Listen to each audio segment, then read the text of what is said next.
Hi everyone! This week's video is especially for language teachers. I will show you some great lesson material for language courses made by language teachers. I came across some amazing teachers using technology. They made such fun lesson material that activated the students and wasn't boring at all. These language lessons are completely reinvented.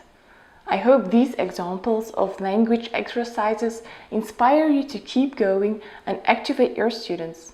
Here are some refreshing ideas for speaking exercises. With any randomness application, you can create a fun language exercise for when your students have to practice their speaking. You can insert different pictures and words on the wheels related to your lesson.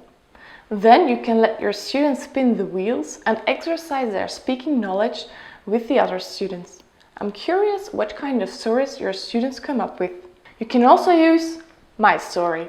My Story is an iPad app that can be used by higher education students as a content creation tool which allows them to tell their own stories using images saved on their iPad.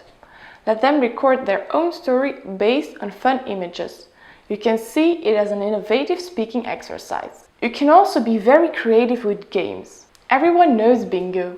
Why not linking it to a language lesson? In this example, we are teaching English as a foreign language. The teacher shows the students some picture or objects. The students have to find the right word in English and tick it off their bingo sheet. When they tick off 5 correct words in a row, they have bingo. Another fun language game is bouncing balls.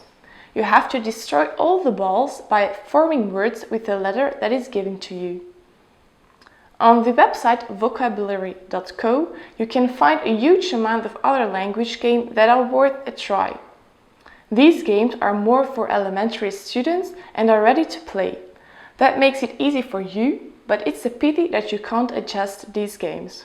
I also have a nice example for you when teaching prepositions. When you're teaching your students about prepositions, you can just let your students draw something. In this case, the teacher combines the use of prepositions with a new vocabulary. A fun way to learn, isn't it? How can I teach tenses without being a boring teacher? Here are some examples. Instead of using those boring ready-to-make sentences on paper, you can easily set up a randomness widget like the teacher did here. Okay, I understand that it's a bit tricky for the student not knowing what exercise he will get, but it's fun as long as you allow your students to make mistakes and give them time to think. Then they will like it. Students can take this exercise home and start practicing as well. I also have an example of a special listening exercise for you. The next language feature is definitely one of my favorite when it comes to listening exercises. Ever heard of a hotspot image? The hotspot image is not just an image. You can add text, video, audio and other images right into one image. Let your students discover the image and let them answer the questions. Another category where you can make adjustments is a test and review category. Stop giving boring paper tests without images, the same question types and no interaction. Here are some examples that revive the old tests. You can give a digital language test. The advantage of these tests is that you can choose from so many different question types.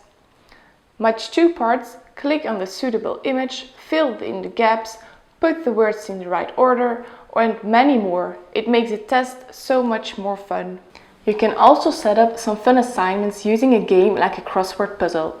Here you can give a definition of that word or just a translation of the word. There is no language without vocabulary.